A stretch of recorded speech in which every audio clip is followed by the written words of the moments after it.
പ്രണാമം. ഞാൻ Malu's P T Mohan എന്ന യൂട്യൂബ് ചാനലിലേക്ക് ഏവർക്കും സഹർഷം സ്വാഗതം. ആചാര്യ ഡോക്ടർ മോഹൻജി എല്ലാവർക്കും സുപരിചിതനാണല്ലോ. അദ്ദേഹം ഒരുപാട് വിഷയങ്ങളിൽ അറിവുള്ള ആളാണ്. ആധ്യാത്മിക ആചാര്യനും ഹോമിയോപ്പതി ഫിസിഷ്യനും മനഃശാസ്ത്ര കൗൺസിലറും ഹിപ്നോതെറാപ്പിസ്റ്റും റെക്കി ഹീലിംഗ് മാസ്റ്ററും ജ്യോതിഷിയും പെൻഡുലത്തിന്റെയും വാസ്തുവിന്റെയും എക്സ്പെർട്ടും കൂടിയാണ്. ജാതകം, വിവാഹപ്പൊരുത്തം, മുഹൂർത്തം എന്നിവ കമ്പ്യൂട്ടറിൽ തയ്യാറാക്കി കൊടുക്കുന്നു. നാമജ്യോതിഷം, സംഖ്യാജ്യോതിഷം തുടങ്ങിയവയിലും വിദഗ്ധനാണ് അദ്ദേഹം. ശംഖു ജ്യോതിഷപ്രകാരം പ്രശ്നം നോക്കിക്കൊടുക്കുന്നു. ഒരു വാസ്തു ആചാര്യനായ ഇദ്ദേഹം കമ്പ്യൂട്ടറിൽ വാസ്തു പ്ലാൻ തയ്യാറാക്കി കൊടുക്കുന്നുണ്ട്. ചില പഴകിയ രോഗങ്ങൾക്ക് ഒറ്റമൂലി ചികിത്സ ചെയ്യുന്നുണ്ട്. കൂടാതെ അക്യുപഞ്ചർ, അക്യുപ്രഷർ, സുജോഗ് എന്നീ രീതികളിലൂടെ പഴക്കം ചെന്ന രോഗങ്ങൾക്ക് ചികിത്സ നടത്തിവരുന്നു. ചില അസ്വസ്ഥതകൾക്ക് മർമ്മ ചികിത്സയും ചെയ്തുവരുന്നു. മർമ്മ ക്ലാസുകൾ, യോഗാസനങ്ങൾ, സൂര്യ നമസ്കാരം എന്നിവ സൗജന്യമായി മുമ്പ് പഠിപ്പിച്ചിരുന്നു. ഹിമാലയൻ സിദ്ധാശ്രമ പരമ്പരയുടെ ധ്യാന പരിശീലനം മാത്രമാണ് സൗജന്യമായി നൽകിക്കൊണ്ടിരിക്കുന്നത്. താന്ത്രിക മാന്ത്രിക വിഷയങ്ങളിലും ഇദ്ദേഹം ജ്ഞാനിയാണ്. അദ്ദേഹത്തിന്റെ ശ്രീദർശനം എന്ന ബ്ലോഗ് വളരെ പ്രസിദ്ധമാണ്. ഒരുപാട് വിഷയങ്ങൾ അതിൽ എഴുതിയിട്ടുണ്ട്. അതിൽ ലൈംഗിക വിഷയങ്ങളും ആത്മീയ വിഷയങ്ങളും മനഃശാസ്ത്ര വിഷയങ്ങളും കൂടാതെ മറ്റു പല വിഷയങ്ങളും, കവിതകളും ചെറുകഥകളും എല്ലാം എഴുതിയിട്ടുണ്ട്. അവ പലതും പ്രസിദ്ധങ്ങളുമാണ്. അദ്ദേഹത്തിന് സ്പോട്ടിഫൈയിൽ പോഡ്കാസ്റ്റ് പ്രക്ഷേപണം ഉണ്ട്. നിങ്ങൾ ആദ്യമായിട്ടാണ് ഈ ചാനൽ കാണുന്നതെങ്കിൽ സബ്സ്ക്രൈബ് ചെയ്യാനും ലൈക്ക് ചെയ്യാനും ഷെയർ ചെയ്യാനും മറക്കരുത്. അവ ഈ ചാനലിന് ഒരു പ്രചോദനം ആകും. തുടർന്ന് ആചാര്യ ഡോക്ടർ മോഹൻജിയുടെ പ്രഭാഷണം അവസാനം വരെ കേൾക്കുക. നന്ദി. എല്ലാവർക്കും എൻ്റെ വിനീത പ്രണാമം. ഞാൻ ആചാര്യ ഹോമിയോപ്പതി ഡോക്ടർ മോഹൻ തൃശ്ശൂരിൽ നിന്നാണ് സംസാരിക്കുന്നത്. ഞാൻ ഹോമിയോപ്പതി ഡോക്ടറാണ്. ചെറിയൊരു ഇടവേളയ്ക്ക് ശേഷമാണ് ഞാനിപ്പോൾ നിങ്ങളുടെ മുന്നിൽ എത്തിയിരിക്കുന്നത്. ഇന്ന് ഞാൻ ജ്യോതിഷം സംബന്ധിച്ച ഒരു വിഷയത്തെക്കുറിച്ച് സംസാരിക്കാനാണ് ആഗ്രഹിക്കുന്നത്. വിശ്വാസം, അന്ധവിശ്വാസം, അവിശ്വാസം, ഇതെല്ലാം ഒരു നാണയത്തിൻ്റെ രണ്ട് പുറങ്ങൾ തന്നെയാണ്. വിശ്വാസം എന്ന് വെച്ചാലും അന്ധവിശ്വാസം എന്ന് വെച്ചാലും അവിശ്വാസം എന്ന് വെച്ചാലും എല്ലാം വിശ്വാസം തന്നെയാണ്. അതിൽ വലിയ മാറ്റങ്ങളൊന്നുമില്ല. എല്ലാം വിശ്വാസത്തിൻ്റെ അടിസ്ഥാനത്തിൽ നിലനിൽക്കുന്നതാണ്. പിന്നെ അതിനെ വേർതിരിവ് കാണിക്കേണ്ടതായിട്ടുള്ള ഒരു കാര്യവുമില്ല. ഇന്ന് അധികം അറിയപ്പെടാത്ത അല്ലെങ്കിൽ അധികം പ്രചാരമില്ലാത്ത ഒരു വിഷയമാണ് ശംഖ് ജ്യോതിഷം. അപ്പോൾ ഇന്ന് ശംഖ് ജ്യോതിഷത്തിനെ കുറിച്ച് സംസാരിക്കാനാണ് ഞാൻ കൂടുതൽ ആഗ്രഹിക്കുന്നത്. ശംഖ് ജ്യോതിഷം എന്ന് വെച്ച് കഴിഞ്ഞാൽ അതിപ്രാചീനമായിട്ടുള്ള ഒരു സംഗതിയാണ്. വളരെ പുരാതന കാലങ്ങൾക്ക് മുമ്പ് ശംഖ് ജ്യോതിഷം ഉണ്ടായിരുന്നു. അതിൻ്റെ ഒരു പ്രത്യേകത എന്ന് വെച്ച് കഴിഞ്ഞാൽ പണ്ട് ശംഖ് ജ്യോതിഷം നോക്കിയിരുന്നതെല്ലാം മുറത്തിൽ വെച്ച് തിരിച്ചുകൊണ്ടായിരുന്നു. വളരെ കൃത്യവും സത്യസന്ധമായുള്ള ഉത്തരമാണ് അത് ലഭിച്ചിട്ടുണ്ടായിരുന്നത്. ഇന്നത്തെ വൈദിക കാലത്തുള്ള ഒരു ജ്യോതിഷപ്രകാരമല്ല, പ്രവചനമായിരുന്നില്ല അന്ന്. ഇന്ന് ഈ വൈദിക കാലത്ത് ഒരുപാട് വിഷയങ്ങൾ വരുന്നുണ്ട്. അപ്പോൾ അന്ന് സാധനയുടെ ബലം പറ്റിക്കൊണ്ടാണ് കാര്യങ്ങളെല്ലാം പ്രവചിച്ചിരുന്നതും ചെയ്തിരുന്നതും. അതുകൊണ്ട് തന്നെ കുറേ കാര്യങ്ങൾ നമുക്ക് ചെയ്യാനും അറിയുവാനുമായിട്ട് നമുക്ക് കഴിഞ്ഞിരുന്നു എന്നുള്ളൊരു വാസ്തവം സത്യമാണ്. ഇതിനെക്കുറിച്ചിട്ട് പറയുകയാണെങ്കിൽ ശംഖ് ജ്യോതിഷത്തിനെ കുറിച്ചിട്ടാണെങ്കിൽ വളരെ ലഘുവായുള്ള ഒരു കാര്യമാണ്. ശംഖ് നെഞ്ചോട് ചേർത്ത് പിടിച്ചുകൊണ്ട് ഒരു വിളിച്ചുചൊല്ല് ചെയ്തതിന് ശേഷം ശംഖ് മുറത്തിൽ വെച്ച് തിരിക്കുകയാണ് സാധാരണ ചെയ്യുന്നത്. അത് വന്നു നിൽക്കുന്ന ഏത് രാശിയാണോ ആ രാശിക്ക് അനുസരിച്ചുള്ള ഉത്തരങ്ങളാണ് നമുക്ക് പറയുക. അതുപോലെ തന്നെ ഇതിൻ്റെ തന്നെ ഒരു പ്രാചീനമായുള്ള വേറൊരു സമ്പ്രദായം കൂടെ ഉണ്ട്. ഈ നെല്ല് വെച്ചിട്ട് എടുക്കുന്ന ഒരു രീതി. അത് ഒന്നോ രണ്ടോ മണി വീതം 4 പ്രാവശ്യം എടുത്ത് മുഖത്തിൻ്റെ ഒരു സൈഡിൽ വയ്ക്കും.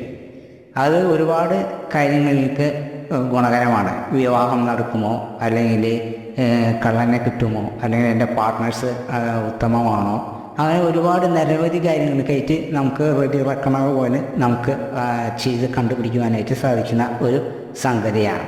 അപ്പോൾ അതുകൊണ്ട് തന്നെ ഇതെല്ലാം പൊരുത്തപ്പെടുത്തി. പിന്നെ ശംഖുജ്യോതിഷത്തെ സംബന്ധിച്ച് പറയുകയാണെങ്കിൽ പലരും പല രീതിയിലാണ് അത് ചെയ്തുകൊണ്ടിരിക്കുന്നത്. ചിലർ മുഖത്തിൽ വെച്ചിട്ടാണ് ചെയ്യുന്നുണ്ടെങ്കിൽ ഇപ്പോൾ പലരും ആധുനിക കാലഘട്ടത്തിൽ ഇപ്പോൾ മുഖത്തിൽ വെച്ച് ചെയ്യുന്ന രീതികളൊന്നും പതിയും കാണുന്നില്ല.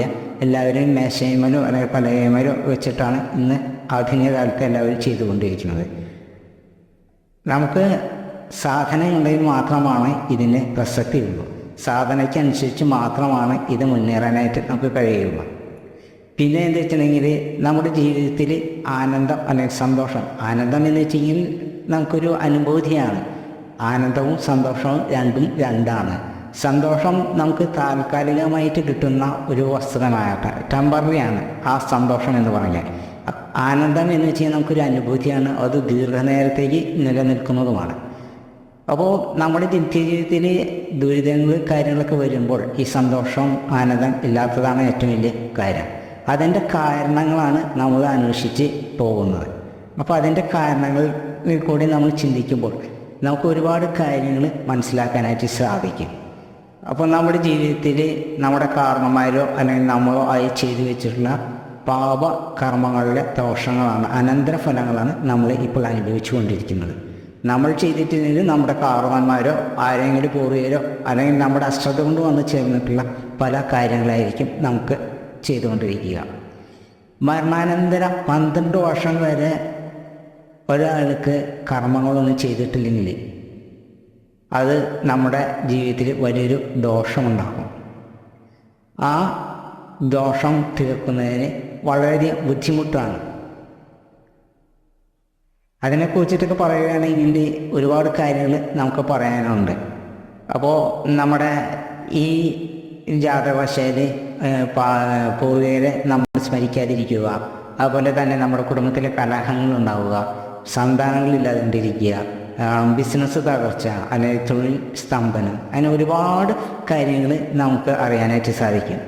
ആധുനികമായുള്ള വൈദിക കാര്യങ്ങളെ കൊണ്ട് നമുക്ക് ചിന്തിക്കുമ്പോൾ അവിടെ ഒരുപാട് ബാധാ പ്രശ്നങ്ങളും കാര്യങ്ങളും എല്ലാം നമുക്ക് അതിൽ കടന്നുകൂടി വരുന്നുണ്ട്. പക്ഷേ ഇതിൽ നമ്മുടെ ദുരിതങ്ങൾക്കുള്ള കാര്യങ്ങൾ വളരെ ഡയറക്റ്റായിട്ട് നമുക്ക് കണ്ടുപിടിക്കുന്നതിനും നമുക്കത് പരിഹരിക്കുന്നതിനും നമുക്ക് സാധിക്കുന്നു. പരിഹാരം കാര്യമായിട്ടുള്ള പരിഹാരങ്ങളോ അല്ലെങ്കിൽ വളരെ ചെലവേറിയുള്ള കാര്യങ്ങളോ ഉണ്ടാകുന്നില്ല. ഇന്ന് പല ആളുകളും ചെയ്യുന്നത് ഗണപതി ഹോമമോ അല്ലെങ്കിൽ ഭഗവതി സേവയോ കാര്യങ്ങളെല്ലാം ചെയ്ത് തീർക്കുകയാണ് ചെയ്യുന്നത്. പലപ്പോഴും നമുക്കതുകൊണ്ട് ആശ്വാസമൊന്നും ലഭിക്കാറില്ല. നമ്മുടെ ധനം വളരെ നഷ്ടപ്പെട്ടു പോകുന്നു എന്നുള്ളതാണ് സത്യം. പിന്നെ നമുക്ക് ഈ ഒരുപാട് കാര്യങ്ങൾ ചെയ്ത് തീർക്കാനായിട്ട് മാന്ത്രികമാണ് ഉപയോഗിക്കുന്നത്. മാന്ത്രികത്തിനും ചില പരിമിതികളുണ്ട്. അപ്പോൾ ഈ മാന്ത്രികത്തിൻ്റെ പരിമിതികൾ എന്ന് വെച്ച് കഴിഞ്ഞാൽ പലർക്കും അത് ചെയ്തു കഴിഞ്ഞാൽ ചെയ്യുന്ന കർമ്മിക്ക് ദോഷങ്ങളും തിരിച്ചടികളും ഉണ്ടാകാറുണ്ട്. എൻ്റെ അനുഭവത്തിൽ തന്നെ ഒരു മാന്ത്രികൻ വലിയൊരു ബാധാദോഷം തീർക്കാനായിട്ട് പോയതാണ്. പക്ഷേ അയാൾ 6 മാസം കിടപ്പിലായിപ്പോയി എന്നുള്ളതാണ് സത്യം. ഈ അറുവല എന്ന് പറയുന്ന ഒരു ദോഷമുണ്ട്.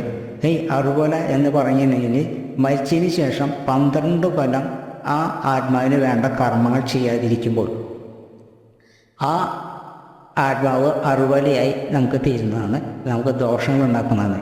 അവയെ അടക്കം ചെയ്യാനോ ബന്ധിക്കാനായിട്ട് വളരെയധികം ബുദ്ധിമുട്ടാണ്. അവർക്ക് മോക്ഷം ഇല്ലാത്ത അവസ്ഥയാണ്. അവരെ പ്രത്യേകിച്ച് ചൊവ്വാഴ്ച ദിവസം മരിക്കുന്ന വ്യക്തികൾക്കാണെന്നുണ്ടെങ്കിൽ അവർ അറുവലകളായിട്ട് തീരുന്നതാണ്. കാരണം വെച്ച് കഴിഞ്ഞാൽ അവർക്ക് മോക്ഷം ലഭിക്കില്ല എന്നാണ് നമ്മുടെ വിശ്വാസം, അതായത് ശംഖുജ്യോതിഷ പ്രകാരമുള്ള ഒരു വിശ്വാസം. അപ്പോൾ ഇങ്ങനെയൊക്കെ വരുമ്പോൾ അതുപോലെ തന്നെ നമ്മുടെ കുടുംബത്തിലേക്ക് ഈ വക ദോഷങ്ങൾ വന്നു ചേരുന്നതാണ്. പിന്നെ നമ്മുടെ ജീവിതത്തിലേക്ക് ഉയർച്ച ഉണ്ടാകാനായിട്ട് യോഗീശ്വരന്മാർ, നമ്മുടെ കുടുംബത്തിൽ സാധകന്മാരായിട്ടുള്ള യോഗീശ്വരന്മാരുണ്ടായിരിക്കും. കാരണം വെച്ച് കഴിഞ്ഞാൽ ഉപാസനയോ അല്ലെങ്കിൽ വേറെ പ്രാർത്ഥനകളോ എന്തെങ്കിലും കാര്യങ്ങളൊക്കെ ഉണ്ടെങ്കിൽ അതുമായി ബന്ധപ്പെട്ട് പോകുന്ന കുറേ ആളുകളുണ്ട്. അപ്പോൾ അവരെയെല്ലാമാണ് യോഗീശ്വരന്മാർ എന്ന് പറയുന്നത്. അവരുടെ അനുഗ്രഹമുണ്ടെങ്കിൽ നമ്മുടെ കുടുംബത്തിൽ സ്വസ്ഥതയും ശാന്തതയും സമാധാനവും സന്തോഷമെല്ലാം നമുക്ക് ലഭിക്കുന്നതാണ്. അങ്ങനെ ഒത്തിരി കാര്യങ്ങൾ നമുക്ക് ഇതിൽ നിന്ന് മനസ്സിലാക്കാനായിട്ട് സാധിക്കും. പലപ്പോഴും വാസ്തു സംബന്ധിച്ചുള്ള പല ദോഷങ്ങളും കാര്യങ്ങളും കാണാം. വാസ്തു കച്ചവടം നടക്കാതിരിക്കുക, അങ്ങനെ ഒരുപാട് കാര്യങ്ങൾ നമുക്കുണ്ട്. എല്ലാ സ്ഥലങ്ങളും നമ്മൾ മാധുര്യം കൊണ്ടോ അല്ലെങ്കിൽ പ്രാർത്ഥന കൊണ്ടോ വിറ്റുപോയി കൊള്ളണം എന്നില്ല. അതിന് വേണ്ടിയിട്ട് ഭൂമിക്ക് വശ്യം, അതുപോലെ തന്നെ അത് വേണ്ടതായുള്ള ചില കാര്യങ്ങളെല്ലാം ചെയ്ത് കഴിഞ്ഞാൽ മാത്രമാണ് നമുക്ക് അത് സാധിക്കുകയുള്ളൂ. അങ്ങനെ ഒരുപാട് കാര്യങ്ങൾ നമുക്ക് മനസ്സിലാക്കിക്കൊണ്ട് വേണം നമുക്ക് ഓരോ കാര്യങ്ങളായിട്ട് ചെയ്യുവാനായിട്ട്. സാധാരണ ജ്യോതിഷം പോലെ തന്നെയാണ് 12 രാശിയുണ്ട്. ആ 12 രാശിയിൽ ഏതെങ്കിലും ഒരു രാശിയിൽ വന്ന് നിൽക്കും ശംഖ്, അതിൻ്റെ തലയും വാലും. അപ്പോൾ വാൽഭാവം കൊണ്ടാണ് അതിൻ്റെ കാര്യങ്ങൾ നമ്മൾ പറയുന്നത്. അതിൻ്റെ തലഭാവം വരുമ്പോൾ അതിൻ്റെ ദോഷത്തെയും പറയും, വാൽഭാവം കൊണ്ട് നമ്മൾ അതിൻ്റെ ഗുണത്തെയും പറയും, ഓരോ രാശിയുടെയും ഗുണത്തെയും പറയും. അങ്ങനെയാണ് ശംഖ് ജ്യോതിഷം തിരിച്ചും മറിച്ചും പോകുന്നത്. ഈ കാര്യങ്ങൾ നമ്മുടെ മനസ്സിൽ ഉണ്ടെങ്കിൽ, കാരണം വെച്ച് കഴിഞ്ഞാൽ നമ്മുടെ ജീവിതത്തിൽ ദുരിതങ്ങൾ, ദുഃഖങ്ങൾ, മാറാരോഗങ്ങൾ, അല്ലെങ്കിൽ അസ്വസ്ഥതകൾ തുടങ്ങിയിട്ടുള്ള ഒരുപാട് കാര്യങ്ങൾ നമ്മുടെ ജീവിതത്തിൽ നിത്യദുഃഖമായി തീരുമ്പോൾ അല്ലെങ്കിൽ നിത്യദുരിതമായി തീരുമ്പോൾ നമ്മൾ ഈ ജ്യോതിഷത്തിൽ അല്ലെങ്കിൽ നിങ്ങൾ പറയുന്ന വിശ്വാസങ്ങളിലേക്ക്, വിശ്വാസമോ അന്ധവിശ്വാസമോ അവിശ്വാസമോ എന്തോ ആയിക്കൊള്ളട്ടെ, അതൊരു തരം വിശ്വാസം തന്നെയാണ്. അവിശ്വാസം എന്ന് പറയുന്നതും ഒരു തരം വിശ്വാസം തന്നെയാണ്. അന്ധവിശ്വാസം എന്ന് പറയുന്നതും ഒരു തരം വിശ്വാസം തന്നെയാണ്. വിശ്വാസം എന്നതും ഒരു തരം വിശ്വാസമാണ്. ബൈബിളിൽ ഒരു വാക്യം പറയുന്നുണ്ട്, വിശ്വാസം എന്നതോ ആശിക്കുന്നതിൻ്റെ ഉറപ്പും കാണാത്ത കാര്യങ്ങളിൽ നിശ്ചയവുമാവുന്നു എന്ന് ബൈബിളിൽ ഒരിടത്ത് പറയുന്നുണ്ട്. അപ്പോൾ പല ഗ്രന്ഥങ്ങളിലും പലതും അങ്ങനെ പറയുന്നുണ്ട്. പക്ഷേ നമ്മൾ ഇത്രയും കാര്യങ്ങളെല്ലാം മനസ്സിലാക്കിക്കൊണ്ട് നമ്മൾ ശംഖ് ജ്യോതിഷത്തിലേക്ക് എല്ലാവരും വരണമെന്നോ അല്ലെങ്കിൽ അത് നോക്കണമെന്നോ ഞാൻ പറയുന്നില്ല. ഈ നിങ്ങൾക്ക് താല്പര്യമുണ്ടെങ്കിൽ അത് നോക്കുന്നത് നിങ്ങളുടെ കുടുംബജീവിതത്തിൽ അല്ലെങ്കിൽ ദുരിതത്തിന് പരിഹാരമാകുമെന്നുണ്ടെങ്കിൽ അത് നിങ്ങൾക്ക് വളരെ ഉപകാരമായിരിക്കും. എൻ്റെ ഈ എളിയ പ്രഭാഷണം കേട്ടിരുന്ന എല്ലാവർക്കും എൻ്റെ നന്ദി, നമസ്കാരം. കൂപ്പുകൈ. If you like this video, subscribe it and share it. Thank you.